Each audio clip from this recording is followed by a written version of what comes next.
Alright guys, welcome back to the channel. Jai Opetaia's official status in the WBA and the WBC has been changed.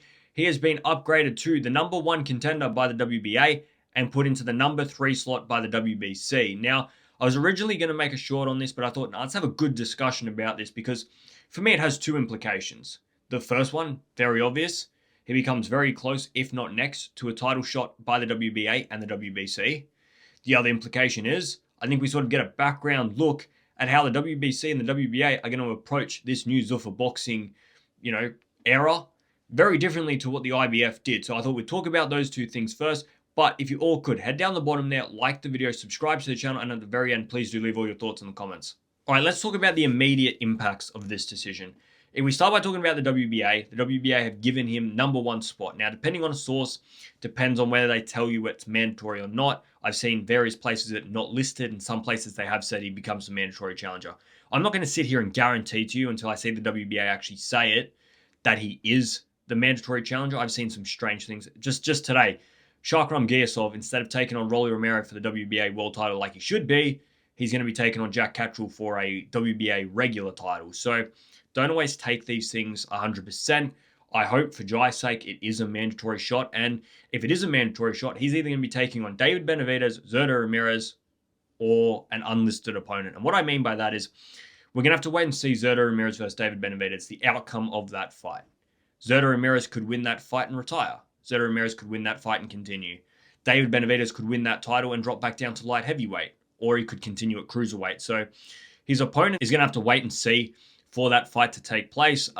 In my opinion, I think David Benavidez beats Zurdo Ramirez, drops down to light heavyweight, and there's a vacant title. That's how I see things playing out.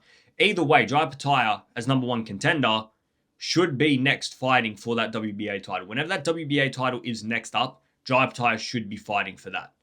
I hope it's against David Benavidez because I think that comes with two things. Not only does he become the WBA title holder, but that's a great name to put on a resume, like an unbelievable name to put on a resume. The other title, the WBC title, he gets put as number 3, which has no guarantees at all. But he is listed. He is listed very, very high, which means he could be put in a WBC title fight next. He could also have to sit and wait. The good thing for Jai is we've seen Noel McCallion do a face-off with him already. We've also I heard during the week of Dennis Nerja versus Tim Tszyu, this fight that's coming up. I've spoken to Dr. Pedro Diaz, and he is very happy to see Noel McCallion take on Jai Opetaia. He more than welcomes that fight. So if Noel McCallion's telling the truth, if Dr. Pedro Diaz, his trainer's telling the truth, we know Jai wants that fight. That fight could very well happen and not need a mandatory like we've had to wait and see because, he was never going to get mandated a fight whilst he had the IBF title to take on Badou Jack or Noel McCallion. And for that time, Badou Jack held the belt and Badou Jack was never going to face Jai Opetaia. So hunting that belt was always a distant thought. Now, though, Jai Opetaia doesn't have a title, which means he can be mandated. And being able to be mandated and ranked number 3 is a great position to be in. So Jai Opetaia, I think, is getting very, very close to fighting for one of these 2 world titles.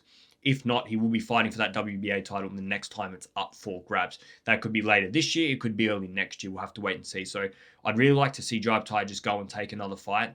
I don't like fighters that sit and wait. The second implication of this, and this is actually more why I wanted to make a longer style video talking about this topic. It's because we're getting almost an insight into how the WBC and the WBC are going to function with Zuffa boxing. Obviously, the IBF stripped Jai Opetaia for competing under Zuffa rules. I don't see why the WBA and the WBC would upgrade his rankings, putting him at number 3 and number 1 contender, respectively, if they had no intentions of letting him fight for a belt under Zuffa boxing.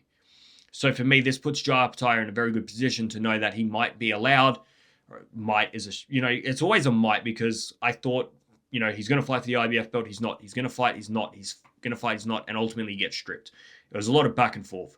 At the moment, in current sitting, it does look as though the WBC and the WBA are going to allow for Zuffa boxers to fight for their belts, which I think is a good decision. Ultimately, I do think it's the right decision. I think the IBF made a mistake stripping Jai.